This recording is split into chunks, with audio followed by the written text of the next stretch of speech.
Hello les amis, j'espère que vous allez bien et j'ai le plaisir de vous retrouver pour un nouveau point lecture. Alors disons que ce mois de juillet commençait assez mal. À cause de la chaleur, je commençais à moins lire et j'ai eu peur. Je me suis dit, je ne pense que je vais pas lire grand chose pendant le mois de juillet. Mais heureusement après, ça s'est calmé et finalement, j'ai pu lire 13 livres. Parmi ces 13 livres, il y a 2 BD et un manga. Et sinon, ce sont principalement des romans. Ça a été un mois aussi où j'ai fait de belles découvertes. Il n'y a pas eu de coup de cœur, mais il y a eu une petite déception. Donc, je ne blablate pas plus longtemps et je vous laisse découvrir tout ça. Du coup, ma première lecture du mois, ça a été Cassidy Blake, le tome 3, Le Pont des âmes de Victoria Schwab aux éditions Lumen. Je vous mets la couverture ici car je l'ai lu en numérique. Et donc, pour faire un bref résumé de la saga, on suit Cassidy, qui est une jeune fille qui a subi un accident. Et disons qu'elle aurait dû mourir lors de cet accident, mais ça n'a pas été le cas. Elle est revenue. Et depuis son retour, elle arrive à passer dans le voile. En fait, c'est comme un rideau qu'elle tire et elle passe dans l'univers des fantômes. Et également, elle n'est pas revenue toute seule car elle est revenue avec un fantôme qui est du nom de Jacob, qui est désormais son ami. Normalement, là, il devrait aller passer des vacances d'été avec ses parents. Ils ont l'habitude d'aller à un certain endroit. Mais ses parents lui annoncent que ils ont été pris pour réaliser une émission de paranormal. Donc, ils vont faire comme un tour du monde, on va dire, des lieux les plus hantés. Et ses parents vont donc tourner au fur et à mesure leur émission. Donc, Cassidy doit les accompagner. Donc, on va la retrouver dans le premier tome à Édimbourg. Le second tome se déroule à Paris et ce dernier tome se déroule en Nouvelle-Orléans. Et bien entendu, à chaque fois, Cassidy va en apprendre un peu plus sur elle, sur le pouvoir qu'elle a, et elle va découvrir des fantômes bien particuliers. Donc pour ce tome 3, j'ai mis la note de 9 sur 10, franchement ça a été le tome que j'ai préféré, et j'ai été heureuse de pouvoir le lire en lecture commune avec mon amie Louise du compte Instagram Louise Titting que je vous mets dans la barre d'infos. Et voilà, donc j'étais heureuse de pouvoir replonger dans cet univers déjà. J'ai trouvé que c'était un tome final prenant et j'ai apprécié la découverte de la Nouvelle-Orléans. On est vraiment dans une ambiance entre le paranormal et les festivités qui m'a plu. Et aussi, on voit vraiment que là, le paranormal est intégré en fait dans la société, que ce soit à travers le spiritisme, le vaudou, toutes ces choses-là. Donc ça, j'ai trouvé que c'était vraiment agréable parce qu'on sent que là-bas, les fantômes ont une place particulière. Sinon, on a des nouveaux personnages qui sont variés et qui vont s'intégrer dans l'histoire, faire des petites apparitions. Et il y en a un que j'ai particulièrement apprécié parce qu'il est totalement hilarant et franchement, il y a des moments, c'est à mourir de rire quand on est avec lui. Et aussi, ce qui est très agréable, c'est qu'on a le retour d'un ancien protagoniste et là, ça rend vraiment l'histoire très intéressante. Après, on a beaucoup de rebondissements qui vont s'enchaîner. Cassidy va faire face à une nouvelle menace. Et cette fois, ce sera vraiment une menace assez importante. Et bien entendu, par menace, j'entends un nouveau type de fantôme. Sinon, le dénouement final est captivant et conclut le récit va comme il se doit. Par contre, j'ai trouvé que ça laisse une petite touche d'ouverture sur l'avenir de nos protagonistes. En fait, on nous clôt l'histoire comme il se doit, on a toutes les réponses qu'il nous faut, mais on laisse une petite faille d'ouverture pour qu'on s'imagine en fait l'avenir de chacun de nos personnages, et ça je trouve que c'était agréable. Et aussi je dois dire que j'ai beaucoup apprécié le message final qui est donné, même si c'est en lien avec quelque chose qui n'est pas très joyeux, mais j'ai trouvé que le message était juste et j'ai bien apprécié. En tout cas, Cassidy Blake, c'est une saga jeunesse que je trouve qui est vraiment agréable, qui fait frissonner par moments car il y a quand même certaines scènes, c'est un peu, je dirais, du spooky car ça reste du jeunesse. Et vraiment j'apprécie l'univers et ça m'a permis de découvrir la plume de V.E. Schwab qui là se nomme Victoria Schwab parce que quand elle écrit en jeunesse elle signe sous Victoria Schwab et quand c'est des récits plutôt young adulte ou adulte elle signe sous V.E. Schwab. Donc voilà, en tout cas je pense que je vais continuer à découvrir la plume de l'autrice et je ne sais pas encore avec laquelle de ces sagas ou de ces one-shots je vais continuer, mais en tout cas Cassidy Blake, je ne peux que vous le recommander, j'ai passé un excellent moment de lecture et c'était agréable de voyager dans tous ces lieux hantés. J'ai également lu Constance et les ombres, le premier tome de Louisa Rousseau et Ingrid Chabert aux éditions Dupuis. Je vous mets la couverture ici car je l'ai lu en numérique. Et je remercie encore la maison d'édition ainsi que Nelgali pour l'envoi de ses services presse. Alors ici, pour faire un bref résumé, on va suivre Constance qui est une petite fille qui est bien particulière. Elle est née avec une particularité, tout simplement. Elle arrive à voir les monstres et on va voir par la suite qu'elle arrive également à voir d'autres choses. Elle a grandi dans une ambiance qui est assez spéciale, on va dire. Ses parents la surprotègent, lui imposent des règles très strictes et font comme si elle était malade, alors qu'en fait Constance elle se sent très bien. Et disons qu'on sent qu'il y a quand même des mystères dans cette famille, toutes ces choses là. Et aussi au bout d'un moment Constance va commencer à avoir des ombres en forme de loup d'or, et elle ne sait pas ce que ça signifie. Donc voilà, on va découvrir vraiment avec Constance toutes ces secrets de famille et quelles sont ses particularités. Donc pour ce premier tome, j'ai mis la note de 8 sur 10. J'ai trouvé que c'était une BD qui était prenante, qui nous plonge dans un univers qui mêle à la fois les secrets de famille, l'historique et le fantastique. Donc ça, j'ai apprécié. On a des illustrations qui sont sublimes. Moi en tout cas, les dessins, j'ai adoré. Dans un style réaliste et coloré. Et ce qui est sympathique, c'est qu'on a une colorisation particulière dès qu'on a l'apparition de ces fameux monstres loups en extérieur. Et aussi, ce que j'ai bien aimé, c'est qu'on est vraiment sur une BD jeunesse, car là, les monstres que l'on voit dès le départ, on nous les montre de manière très mignonne. Et ça, je trouve que c'était sympathique. Après, on a aussi une ambiance qui navigue entre mystère, amitié et découverte. Le quotidien de Constance, comme je vous ai dit, il est vraiment rythmé par les règles strictes que lui imposent ses parents et elle se sent étouffée, surtout qu'elle ne comprend pas pourquoi on lui impose tout cela et qu'on justement on lui enlève petit à petit tout ce qu'elle a droit. Et en fait un jour elle se dit qu'elle va juste rester dans sa chambre et qu'elle ne pourra plus sortir. Donc vraiment voilà, on sent qu'il y a quelque chose de bizarre avec cette famille et on aimerait bien savoir quoi. Sinon on est sur un dénouement final qui est vraiment intéressant, avec une révélation très importante qui est faite et qui va avoir un impact, je pense, pour la suite de l'aventure. Et après, ce que je peux vous dire, c'est que dans ce premier tome, c'est clair que c'est clairement un tome qui pose les bases du récit et qui reste plus dans une phase d'introduction. Mais j'ai trouvé quand même, malgré tout, que c'était très intéressant de découvrir la vie de Constance, son quotidien. Et tout ce que je regrette en fait, c'est que j'aurais aimé en apprendre plus sur certains éléments. Mais j'espère que ça va venir par la suite. Moi je pense notamment aux monstres et aux particularités de Constance. J'aurais bien voulu en avoir malgré tout en savoir un peu plus, même si ça restait dans l'introduction.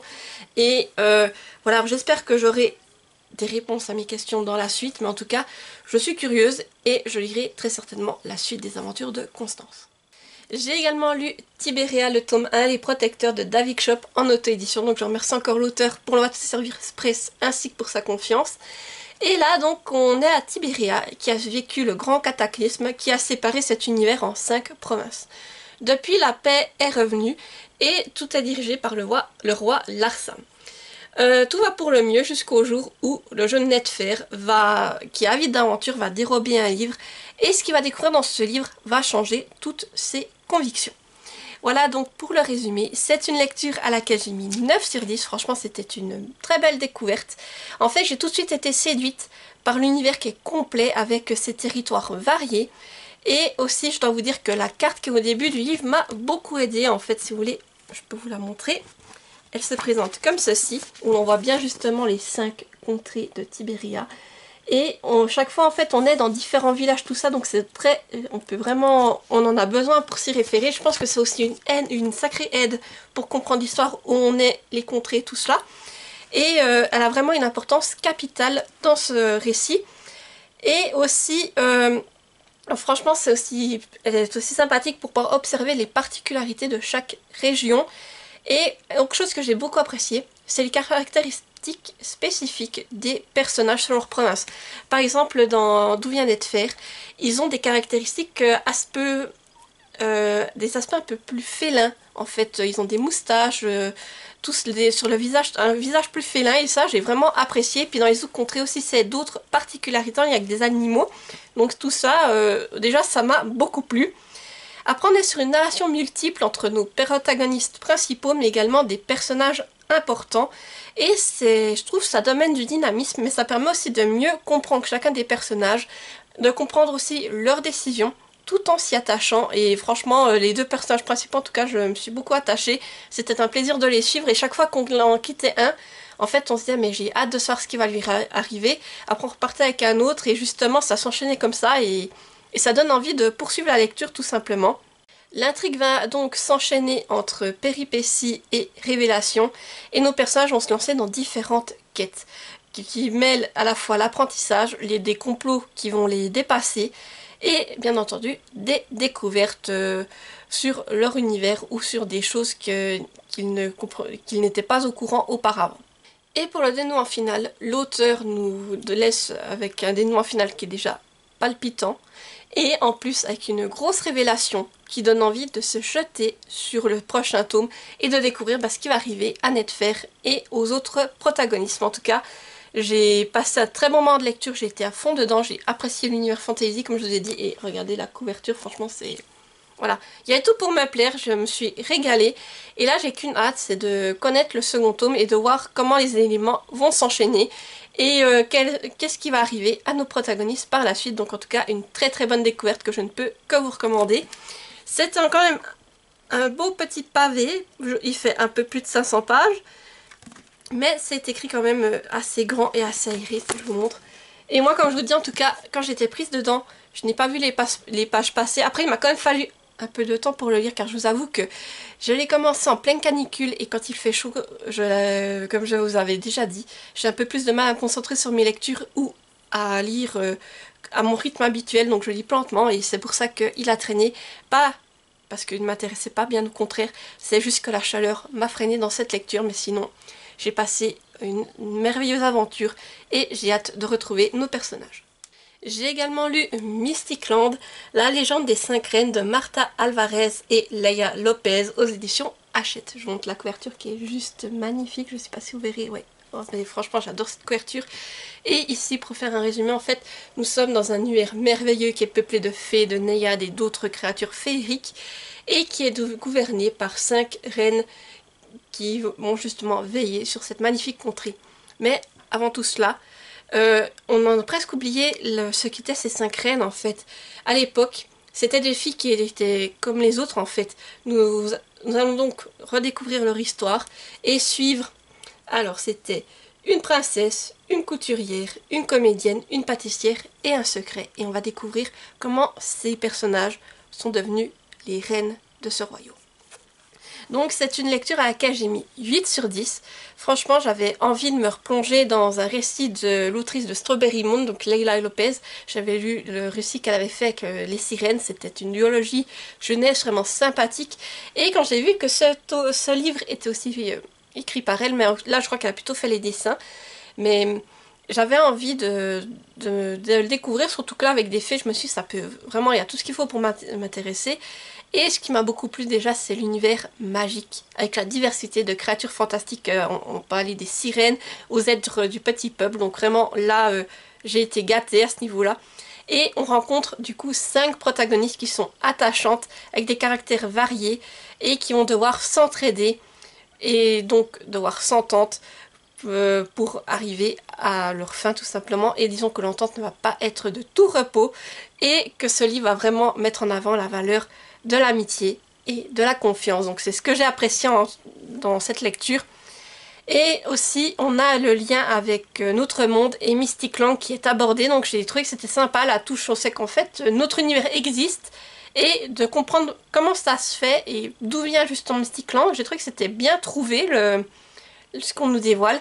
Et aussi ça nous permet de mieux comprendre l'origine de cet univers déjà, car justement on va pas mal en parler dans cette aventure. Et ce que j'ai beaucoup aimé, c'est qu'il y a plusieurs clins d'œil aux contes de fées qui sont faits aussi à l'intérieur de ce roman. Donc vraiment, j'ai trouvé ça très sympa. Et aussi, l'histoire est divisée en différentes parties. Donc ce qui est sympathique, au début de chaque partie, en fait, avant d'avoir l'histoire vraiment avec nos protagonistes, on vous raconte le récit un peu comme un conte de fées. Vous voyez, c'est fait comme ça. Vous avez déjà ces bordures. Et là, c'est vraiment écrit comme un conte de fées et après on passe à l'histoire. Donc ça, j'ai trouvé que c'était bien fait, le mélange en conte de fées, récit. Et on a des péripéties qui vont s'enchaîner et tout cela avec de magnifiques illustrations réalistes qui nous permettent d'imaginer les personnages et une plume simple et fluide. Donc pour vous montrer les illustrations, alors c'est très varié, vous pouvez avoir des illustrations, vous voyez, comme ça sur une page. Mais c'est qui sont juste magnifiques. Ou vous pouvez en avoir aussi des qui font quand même une double page, un peu comme une BD, vous voyez. Et il y en a carrément qui sont faites sur une page, mais aussi en BD, voilà. Comme ceci. Et là, juste pour vous montrer la première page, en fait, là, on nous montre nos 5 personnages. Donc vraiment, c'est sublime. Moi, j'adore ces illustrations sublimes, colorées. Et vraiment, on entre dans cet univers féerique, je trouve, avec les illustrations encore plus. Donc vraiment, ça, c'est un gros point plus dans ces... un gros... Qu'est-ce que j'ai dit? Un gros point en plus pour ces récits. Et vraiment, le dénouement final, sinon, était intéressant et conclut l'histoire comme il se doit. Après, j'ai enlevé quelques points parce que des fois, j'ai été perdue lors de longues séquences de dialogue. Alors, je ne sais pas si c'est dû à la traduction ou... Voilà, il y a 5 personnages à faire parler et des fois quand elles commencent à parler en même temps ou que c'est des discussions qui s'enchaînent, des fois j'étais perdue à savoir mais c'est qui parle là ou elle répond à qui ou voilà. Donc c'est surtout à ce niveau-là que j'ai été un peu embrouillée et que c'est pour ça que j'ai enlevé quelques points, mais sinon ça reste une très bonne lecture. Je pense que c'est très adapté pour du jeunesse. En plus avec ce côté féerique, l'aspect conte de fées, je trouve que c'est vraiment très bien fait. Et vraiment si vous avez envie d'une lecture courte, parce que c'est une lecture qui se lit vite, elle fait environ 250 pages, en plus avec les illustrations et tout, je pense vraiment que, voilà, c'est une lecture qui se lit très vite, comme je vous dis, et si vous aimez tout ce qui est fantasy, féerique, et que vous avez envie d'une lecture sans prise de tête, vraiment je vous recommande cette lecture, car vraiment, j'ai passé un excellent moment, et vraiment, d'avoir une lecture avec des fées, c'était agréable. J'ai également lu Un frisson suisse, donc Péril au Grand Saint-Bernard de Mark Woltenhauer aux éditions Ozu Suisse. Voilà, je montre la couverture qui est magnifique. J'ai la main sur le Saint-Bernard, voilà, que vous le voyez quand même. Donc ici, en fait, on va retrouver des protagonistes qu'on a vus dans d'autres tomes de Frisson Suisse. Donc Mélissa, Adam et Minus, leur Saint-Bernard. Et disons qu'ils vont participer à l'INALP. Ça consiste en fait à mener les Saint-Bernard à l'alpage. Donc ici, l'alpage pour eux, c'est l'hospice du Grand Saint-Bernard, où c'est qu'ils vont passer l'été. Donc Mélissa, Adam et Minus participent à l'événement. Et une fois arrivés à l'hospice, en fait, il va se passer un drame, on va dire. Une portée de chiot Saint-Bernard va être enlevée. Et donc nos protagonistes vont tout faire pour essayer de les retrouver. Donc c'est une lecture à laquelle j'ai mis 9 sur 10. Franchement, j'ai passé un excellent moment de lecture. J'ai adoré cette histoire. Déjà, c'est une histoire qui est vraiment prenante et qui est accessible à un jeune public. Ici, on nous dit que c'est un polar jeunesse qu'on peut lire facilement dès 10 ans. Donc déjà aussi, j'étais heureuse de retrouver Mélissa, Adam et Minus dans cette aventure. Minus, le Saint-Bernard, il est juste génial. Et de les suivre dans cette nouvelle aventure. Ici, alors, juste que vous sachiez, comme je vous dis, on peut retrouver nos personnages dans différents tomes, mais les tomes sont quand même indépendants les uns des autres. Vous pouvez lire une aventure avec Mélissa et Adam. Et sans vous spoiler les autres, j'ai envie de vous dire ici, le seul lien qui est fait qu'une de leurs aventures, c'est qu'à un moment donné, ils parlent juste d'un élément et ça fait référence à un autre tome, mais je veux dire, ça ne vous spoile pas le tome. Et même si vous n'avez pas lu ce tome, ça ne nous empêche pas d'avoir toutes les informations pour celui-ci. Donc vraiment, c'est des tomes indépendants les uns des autres, donc c'est vraiment... je pense que c'est important de le savoir. Et donc, que les enquêtes peuvent se lire dans l'ordre de votre choix. Ici dans ce tome, on va aborder différents thèmes, notamment la race de chiens Saint-Bernard, déjà c'est un des thèmes importants de cette histoire, mais également le trafic de chiens et le syndrome d'Asperger. Donc là aussi c'est quelque chose que je pensais pas avoir dans l'histoire, mais que j'ai trouvé que c'était bien amené. Et puis les thèmes sont toujours très bien expliqués, on nous parle vraiment beaucoup du Saint-Bernard, mais également de l'hospice qui se trouve au col du Grand Saint-Bernard, de son histoire, de la légende de Barry, toutes ces choses-là déjà pour vous parler des chiens. Après bien entendu on parle du trafic de chiens à cause de l'enlèvement des bébés Saint-Bernard, mais le thème que j'ai trouvé le mieux amené c'est quand même celui qui parle de la maladie d'Asperger, car on va rencontrer un personnage qui a justement le syndrome d'Asperger et qui va expliquer à nos protagonistes comment est-ce qu'il doit vivre avec cela en société, les difficultés qu'il rencontre dans notre société et la manière dont c'est décrit. Je trouvais que c'était vraiment très intéressant déjà pour des enfants, pour leur faire comprendre les difficultés qu'ont ces personnes à s'intégrer tout ça déjà dans notre société, et même pour un adulte de se dire voilà comment quelqu'un qui a le syndrome d'Asperger vit et les rôles qu'il doit endosser pour essayer d'avoir une vie plus ou moins normale. Et moi j'ai trouvé que c'était vraiment bien fait la manière dont c'était amené, donc vraiment très très bien amené et fait pour justement que des enfants puissent comprendre justement la particularité de ce syndrome. Et sinon, l'histoire est comme d'habitude entourée de belles illustrations que je vous montre. Juste, si j'en trouve une avec les Saint-Bernard, ce serait agréable pour vous montrer. Bien sûr, je vais pas la trouver. Où c'est qu'ils sont? Voilà, regardez les bébés Saint-Bernard. Ou là, sinon, je peux vous montrer aussi l'Inalp. Voilà, le moment de l'Inalp.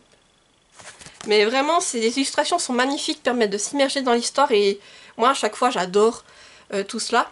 Et pareil, pour dire que même si on est dans du jeunesse, les péripéties vont s'enchaîner jusqu'au dénouement final qui est juste captivant. Et j'ai eu comme toujours beaucoup de plaisir à suivre l'enquête et voilà, ça a été un plaisir de la suivre, particulièrement cette enquête et de partir à la recherche des chiots Saint-Bernard. Mais voilà, moi c'était une lecture rapide mais agréable. Ça se lit très vite, il fait 120 pages, c'est écrit grand et aéré, voilà pour montrer où c'est qu'il y a du texte. Et vraiment, c'est des lectures, les frissons suisses qui passent toujours très bien, donc j'étais contente de pouvoir lire celui-ci, surtout car il parlait des Saint-Bernard, mais j'ai hâte de découvrir les autres tomes de la collection. J'ai aussi lu La Tour des Dragons, l'élève, le tome 2 de Florian André en auto-édition, je vous le mets ici car je l'ai lu en numérique et je remercie encore l'auteur pour moi de ce service presse ainsi que pour sa confiance. Donc ici pour faire un bref résumé, on suit Robert qui est un jeune homme qui a été envoyé par la France dans un autre monde pour justement apprendre la magie qui a lieu dans cet univers. Et pour ça il intègre l'académie de la Tour des Dragons où c'est qu'il va justement apprendre la magie. Et Robert, il a pour mission déjà d'apprendre la magie, mais il doit également espionner cet autre univers fantasy, pour le coup, et pour pouvoir amener des informations à la France. Donc on va suivre Robert à travers ses aventures, à travers sa quête d'espionnage, et dans le premier tome, on va le suivre durant sa première année de scolarité. Et là, dans ce second tome, on va le retrouver et suivre sa seconde année à l'académie de la Tour... à l'académie La Tour des Dragons. Je vais réussir à parler. Donc ici, c'est un tome auquel j'ai mis 8 sur 10. Donc déjà, ce que j'ai trouvé qui était très bien fait au départ, c'est qu'on a un rappel du premier tome à travers les 2 premiers chapitres. On nous fait des piqûres de rappel. Et si vous les avez lus avec, de manière assez espacée, que vous avez peur de ne plus avoir tous les éléments, et bien en lisant juste les 2 premiers chapitres du second tome, vous remettez dans le bain et vous êtes paré pour partir dans cette aventure. Alors évidemment, là on va continuer à suivre l'apprentissage de Robert, les péripéties vont s'enchaîner rapidement et la magie de notre protagoniste va évidemment continuer à évoluer en conséquence. Robert va aussi être confronté à différentes décisions importantes et il va aussi éprouver quelques doutes sur vraiment ses choix vont se révéler décisifs dans cette aventure et aussi là on a la confirmation qu'un personnage éprouve des sentiments pour Robert, que c'est vraiment confirmé et maintenant, on va voir par la suite ce que cela va donner, mais c'est aussi une des raisons pour lesquelles Robert commence à éprouver des doutes, car il sait qu'il doit être fidèle à sa patrie, mais il crée des amitiés, il crée des liens dans cet autre monde, et c'est dur pour lui de se dire qu'il va devoir couper tout cela à la fin de ses études, donc vraiment c'est là que les doutes commencent à le saisir à ce niveau-là. Et voilà, on en arrive à cette remise en cause de la loyauté envers sa nation. Alors il sait qu'il doit tout à sa nation, mais il n'a pas non plus envie de disparaître à la fin de ses années d'études. Il a envie de pouvoir garder éventuellement contact avec certaines personnes. Et pareil, là, les classes sociales, je vous avais dit dans le premier tome, elles sont vraiment importantes. Et là, dans ce deuxième tome, on constate également que on reprend les classes sociales de l'époque et c'est bien intégré là-dedans et justement on voit l'importance des différentes classes là-dedans. Robert, lui, pour vous donner un exemple, il est vraiment la classe sociale le plus bas au niveau des ducs, barons, tout ça. Et on n'hésite pas dans ce tome plusieurs fois à le remettre à sa place en disant ok, tu peux peut-être faire ça, mais n'oublie pas que tu n'es qu'un simple, je sais plus quel titre il a, mais c'est vraiment le plus bas, en tout cas au niveau des classes sociales. On n'hésite pas à le remettre à sa place et dire n'oublie pas quelle est ta place dans la société, même si tu as ces capacités. Et après on arrive aussi sur un dénouement final qui est tout simplement captivant et qui donne envie de découvrir la dernière année de cours de Robert. Alors après, comme pour le premier tome, c'est un récit qui est très court, ça fait 80 pages environ, donc vous voyez ça se lit vite, et les événements ils vont se succéder vraiment rapidement.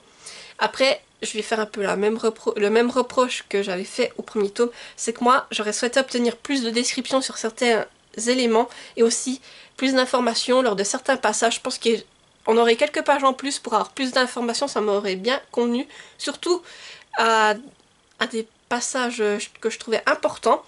Et après, alors moi je les ai vus de manière indépendante, je sais que l'auteur m'a déjà dit que par la suite, les 3 premiers tomes allaient être regroupés en un seul. Et c'est vrai que, en se disant que si j'ai les 3 tomes ensemble, peut-être que je n'aurais pas cette impression-là. Alors, voilà, moi je vous dis ça en ayant lu les tomes séparément, mais en sachant que c'est vrai que si les tomes étaient regroupés, peut-être ce sentiment-là disparaîtrait.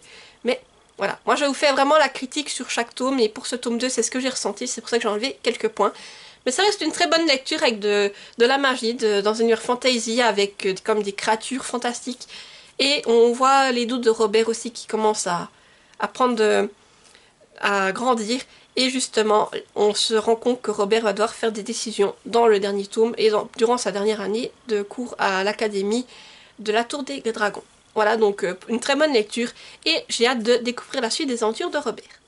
J'ai également lu le tome 8 de Reine d'Égypte de Shi Inudo aux éditions Kiyun. Je monte la couverture.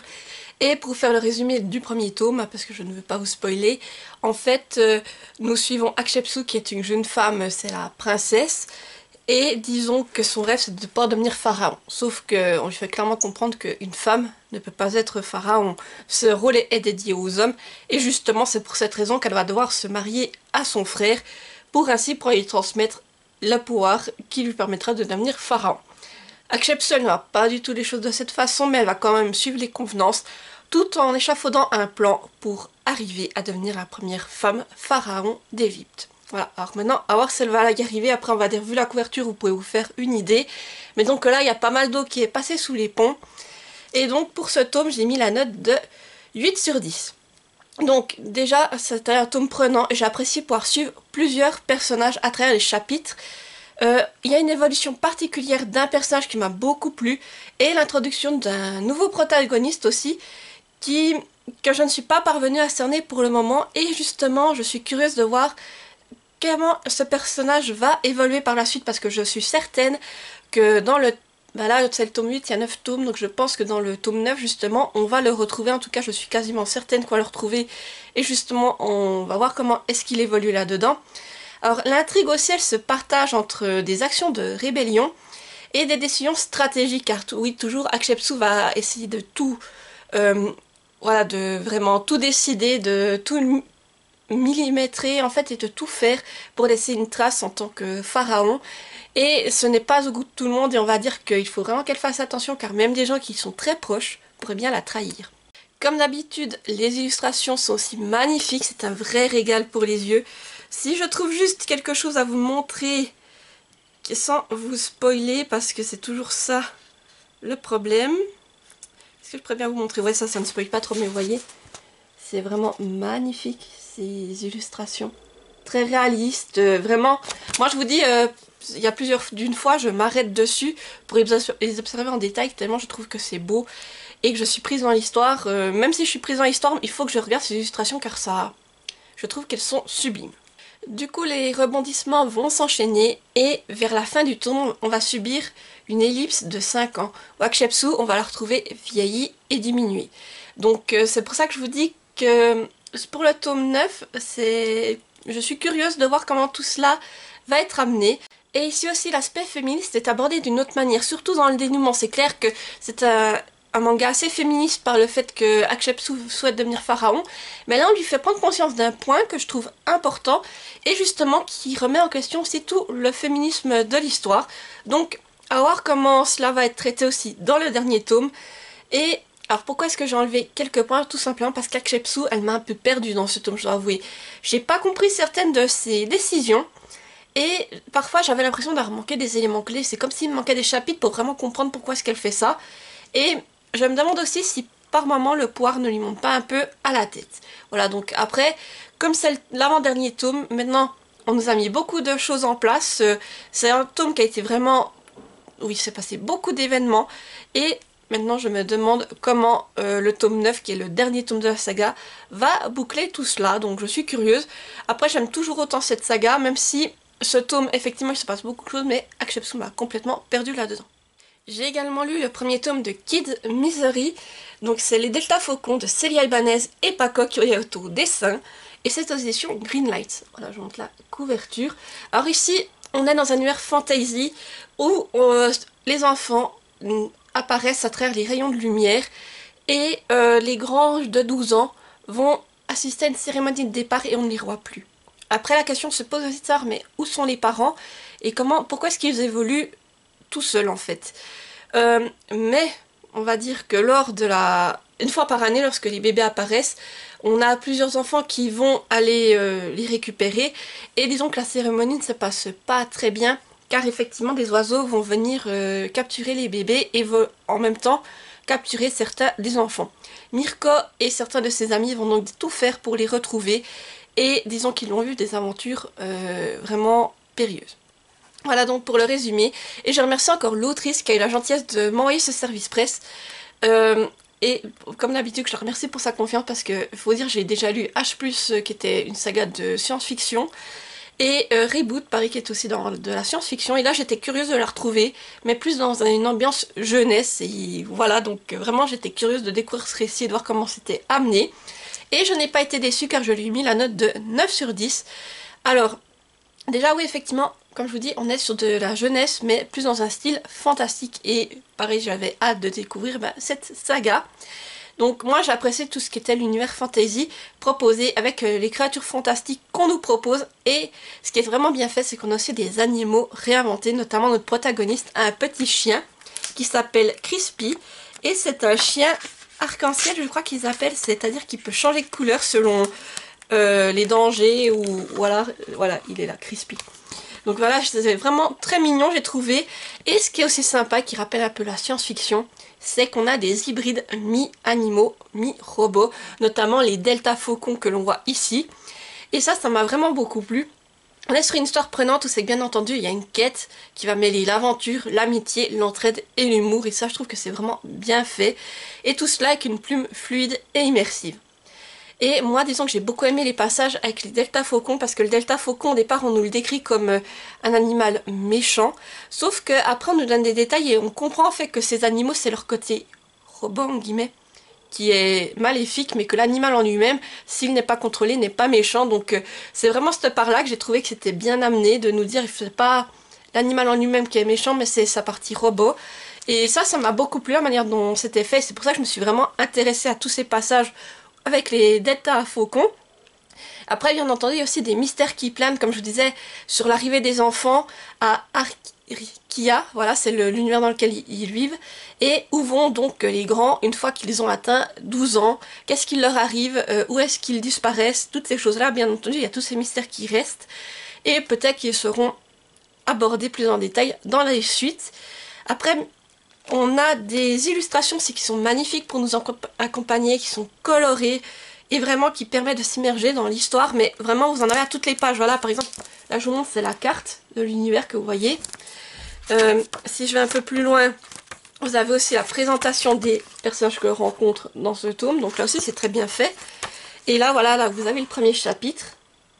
Voilà, vous avez une image du texte, et voilà, là si vous avez du texte, vous voyez, vous avez même des illustrations quand même autour du texte. Donc vraiment sur chaque page il y a des illustrations. Alors, vous pouvez avoir des illustrations comme ça, une page complète. Donc vraiment c'est très illustré, c'est coloré et c'est sympathique. Et en plus, voilà, je suis bête, je vous montre. C'est un livre qui fait une centaine de pages, donc vous voyez, ça se lit quand même assez vite. Et le style d'écriture est grand et aéré, donc ce qui permet à des jeunes lecteurs de pouvoir le lire d'eux-mêmes. Et je pense que vraiment c'est une histoire qui peut plaire à la jeunesse pour le coup. En tout cas moi j'ai beaucoup aimé. Et disons aussi, juste pour en revenir aussi au dénouement, il est captivant et on voit clairement qu'une nouvelle aventure se dessine pour nos protagonistes, et c'est pour cela que j'ai hâte de lire le tome 2. En tout cas pour moi c'était une très bonne découverte, je me suis régalée, c'est très bien fait, ça reste sur du jeunesse, mais on se régale, il y a de l'aventure, des thèmes qui sont vraiment intéressants, bien amenés, et vraiment j'avais toujours cette curiosité de me dire mais comment est-ce que ces enfants arrivent sur cette île.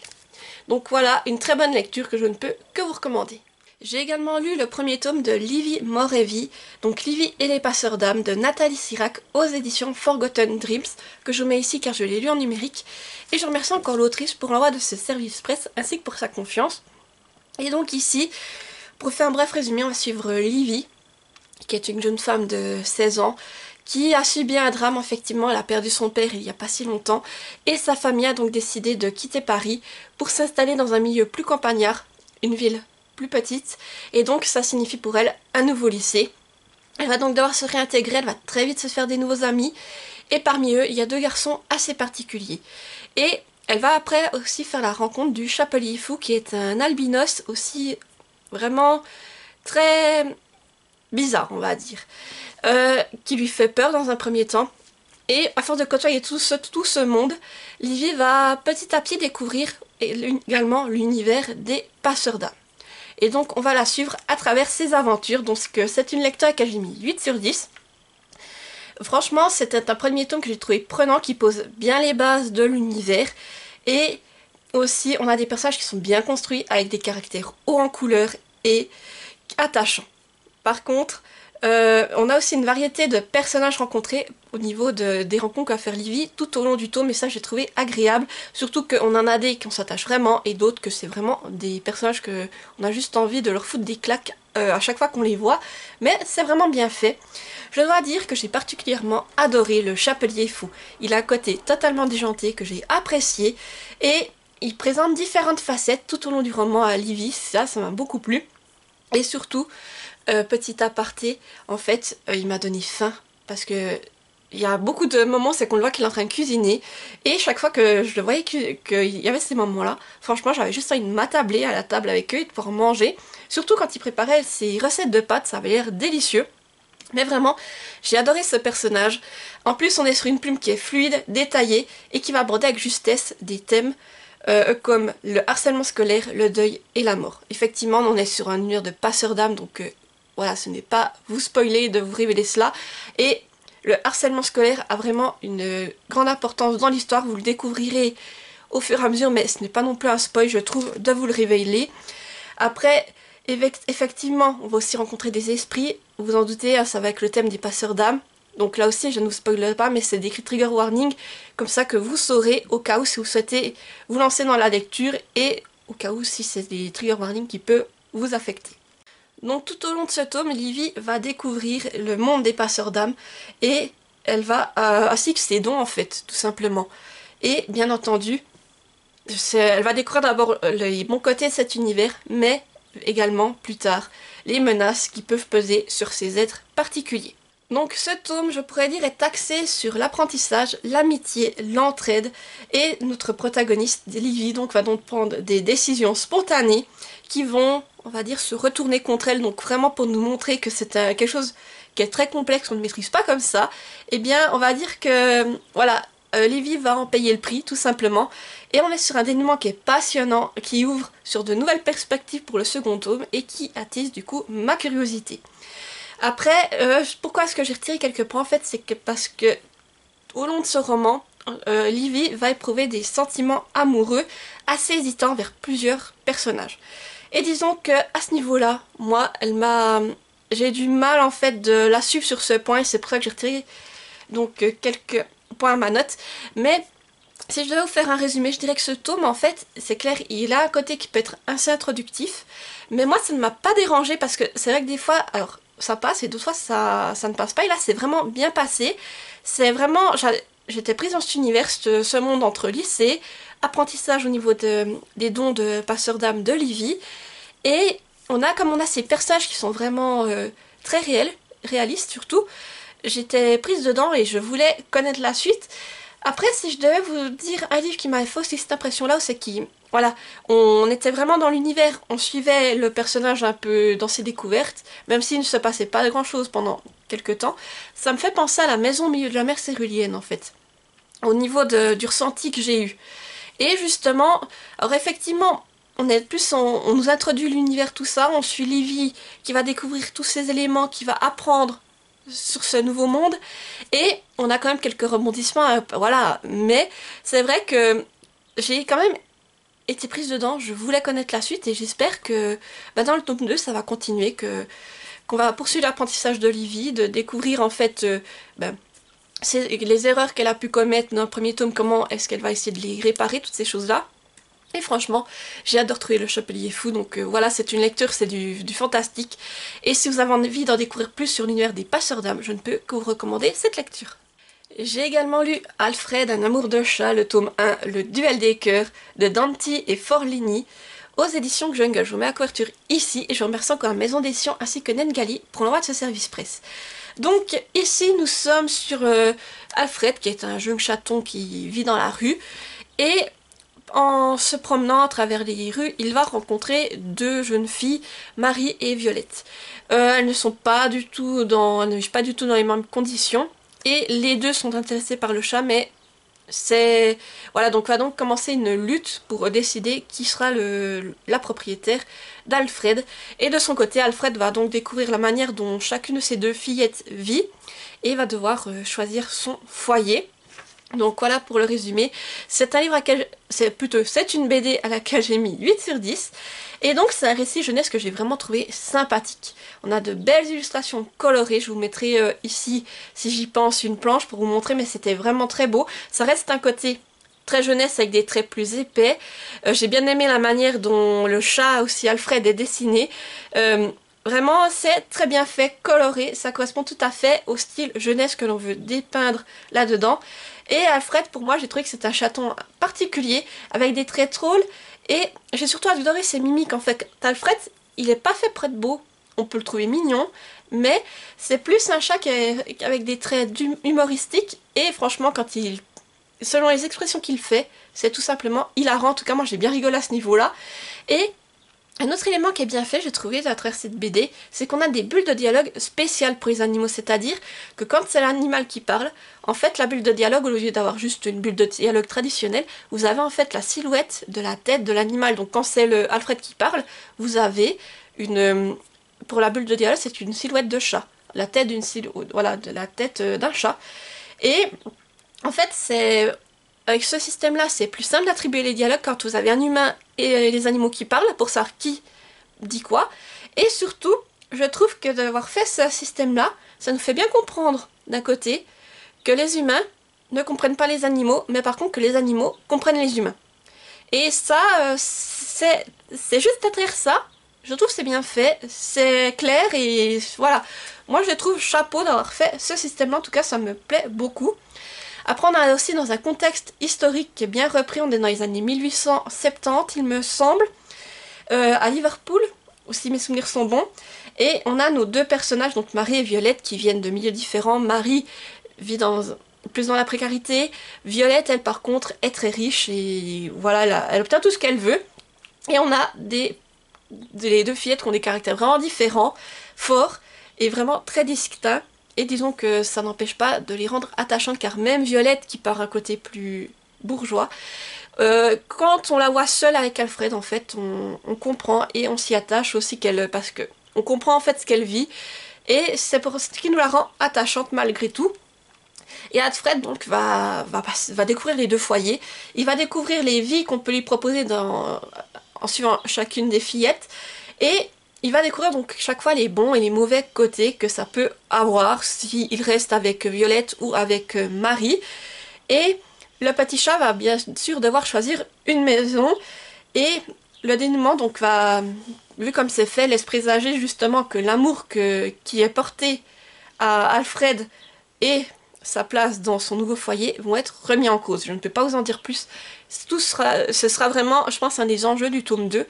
Mais en tout cas, c'était agréable, et puis franchement, c'est une histoire qui est prenante, mais très simple, parce que ça reste au côté jeunesse, donc c'est clair que moi, voilà, quand on regarde adulte, j'aurais bien aimé en avoir un peu plus, mais au niveau jeunesse, ça fait parfaitement son travail. Et voilà, Alfred, c'est vraiment, on nous montre vraiment les deux milieux, en fait, de la société. C'est bien expliqué pour des jeunes, de comprendre comment vivaient les gens qui étaient plus dans la bourgeoisie, comment vivaient les gens plus dans la précarité.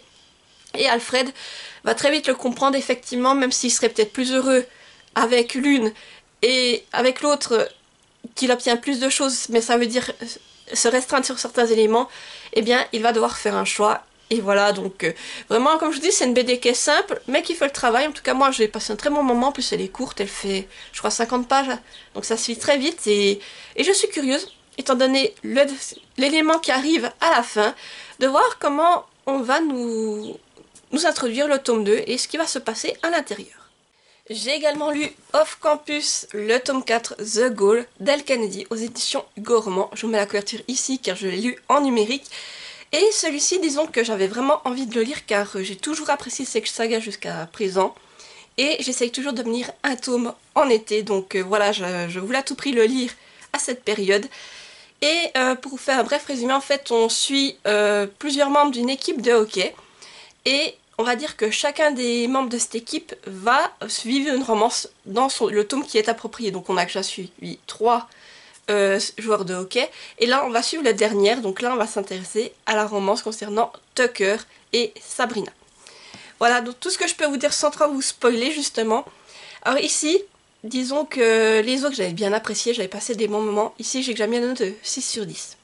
Alors, c'est une petite déception pour ma part, et je vais vous expliquer pourquoi. Alors, déjà, ce que j'ai à vous dire, c'est que c'est le tome que j'ai le moins apprécié, mais je pense que ça, vous vous en doutez.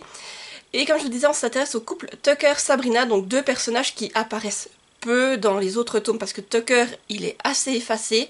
Et Sabrina, quand on la voit, en fait, elle a toujours un air hautaine, et c'est un personnage qui est vraiment détestable à souhait, donc en fait, on est content de pas la voir.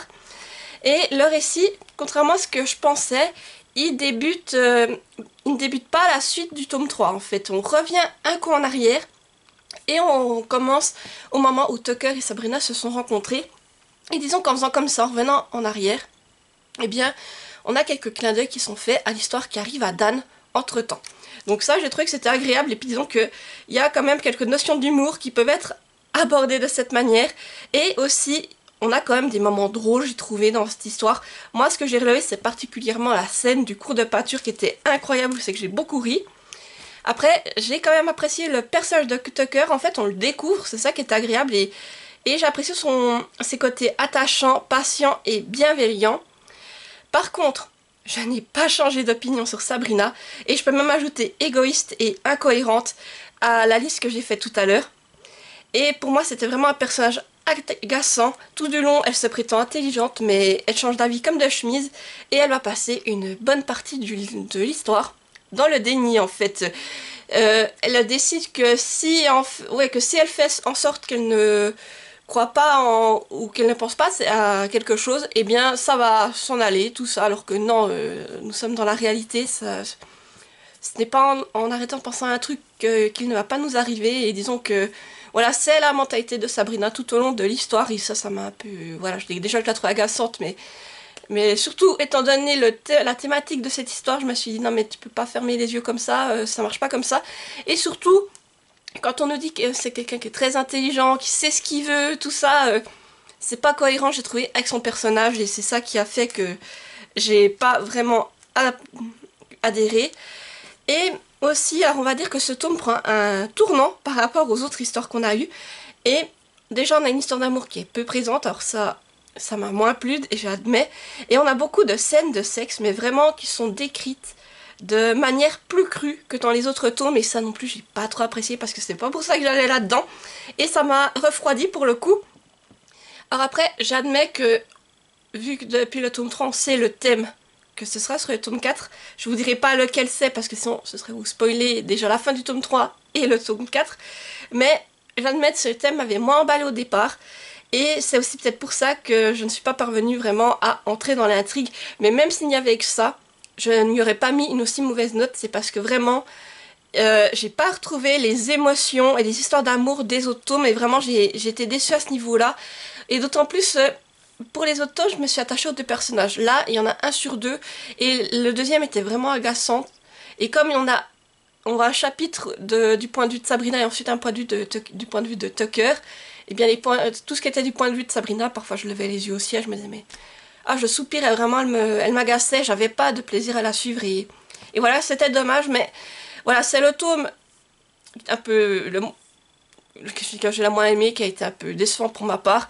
Après, il y a encore un tome où c'est que justement on retrouve tous les couples. Alors là, j'espère qu'il va être plus intéressant, en tout cas j'espère retrouver les couples que j'apprécie.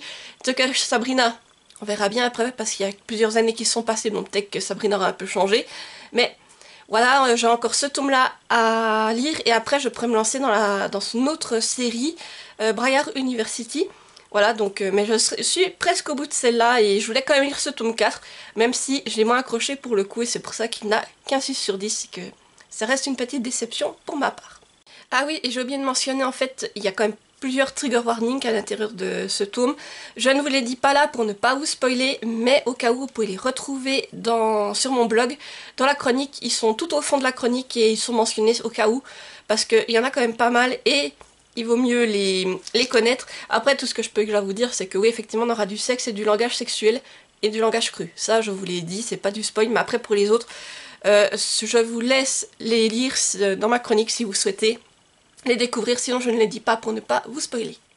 J'ai également lu le tome 2 des aventures de Piette, Piette et le mystère de la clé de Lilena Rousseau en auto-édition. Je vous montre la couverture qui est magnifique.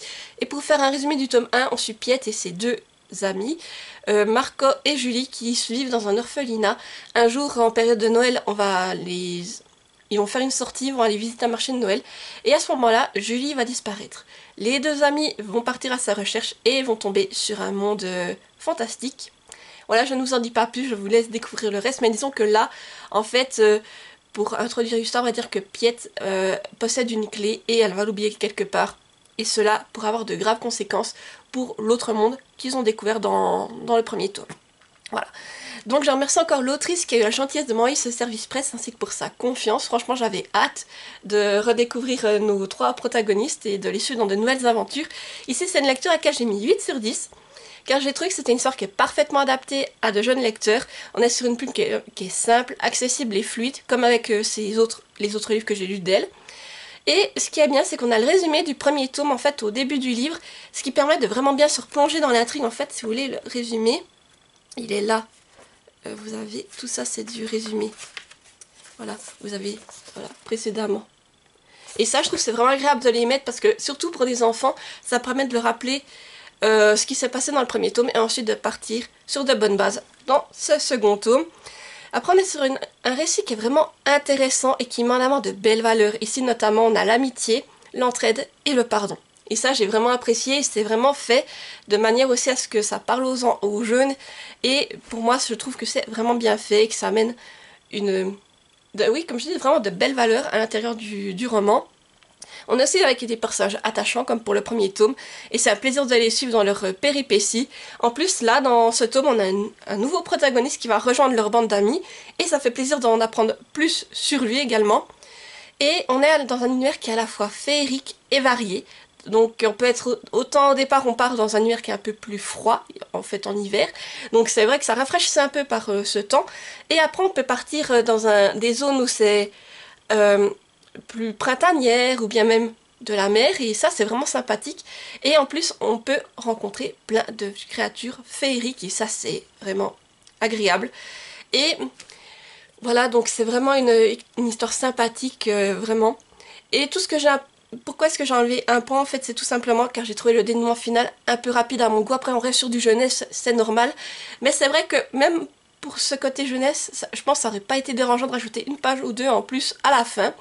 Mais voilà, j'ai passé un bon moment de lecture, en tout cas je me suis régalée, je l'ai lu d'une traite ce livre. En fait, c'est vraiment une lecture rapide, hein. Il fait un peu moins de 200 pages, mais c'est écrit grand et aéré, voilà, pour vous donner une idée. Donc, pour vous dire, autant je l'ai lu d'une traite, j'ai passé un bon moment, j'ai adoré retrouver Piette, tout ça. Voilà, c'est vraiment une lecture si vous aimez tout ce qui est un peu jeunesse, avec des belles valeurs, un monde féerique. Je vous recommande vivement cette lecture. Et franchement, pour moi, c'est une excellente découverte. J'ai également lu Frisson Suisse, la dépouille glaciaire de Natacha Farquet aux éditions Ouzo Suisse. Voilà, je vous montre la couverture. Et je remercie encore la maison d'édition pour sa confiance. Alors ici, on va suivre Sarah. C'est une jeune adolescente qui va participer à la journée C'est Futur en tout genre. Et donc, elle accompagne son oncle Louis, qui est policier. Et celui-ci va donc devoir partir sur le glacier car on y a découvert un corps. Sarah, qui n'a pas froid aux yeux, va l'accompagner. Elle va découvrir avec lui cette dépouille laissée dans la glace. Et disons que pendant le transport, en fait, la dépouille ne va pas avoir le temps d'arriver chez la médecin légiste car elle va disparaître. Du coup, Sarah, avec son cousin et une camarade de classe, vont se lancer dans une enquête et partir à la recherche de la dépouille disparue. Donc, c'est une lecture à laquelle j'ai mis 9 sur 10. Franchement, j'ai passé un excellent moment de lecture. Après, c'est une lecture jeunesse. Alors, c'est vrai que j'ai lu pas mal de frissons suisses, mais ici, il y a quand même un trigger warning qui me semble évident, mais qu'il faut quand même être au courant. Je préfère le rappeler. On parle ici quand même de mort et on a un cadavre. Donc voilà. Attention si vous avez des jeunes qui peuvent être sensibles à cela, mais sinon pour le reste c'est quand même adapté pour les enfants dès 10 ans. Donc on est vraiment sur un récit jeunesse qui commence fort, avec la découverte justement de cette dépouille sur le glacier. On a une plume comme d'habitude simple, fluide et adaptée à de jeunes lecteurs comme je vous dis dès 10 ans, avec de magnifiques illustrations réalistes et immersives qui plongent le lecteur dans l'intrigue. Donc si je peux juste vous montrer, voilà.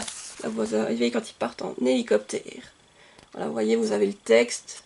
C'est vraiment très beau et franchement, les illustrations vous plongent vraiment dans l'histoire et j'apprécie beaucoup. Et ce que j'ai beaucoup aimé aussi, c'est l'enquête qui est haletante. Et en fait, voyageant de différents décors, ça peut être un décor de montagne, ce qui est vraiment très agréable. Et sinon, le reste du temps, on est dans un petit village typiquement valaisan. Donc là aussi, on retrouve très bien l'ambiance du Valais, ça m'a beaucoup plu. On a des personnages attachants, courageux et prêts à tout pour retrouver la fameuse dépouille disparue. Et l'histoire, elle aborde aussi des thèmes d'actualité, notamment l'écologie à travers la fonte des glaciers.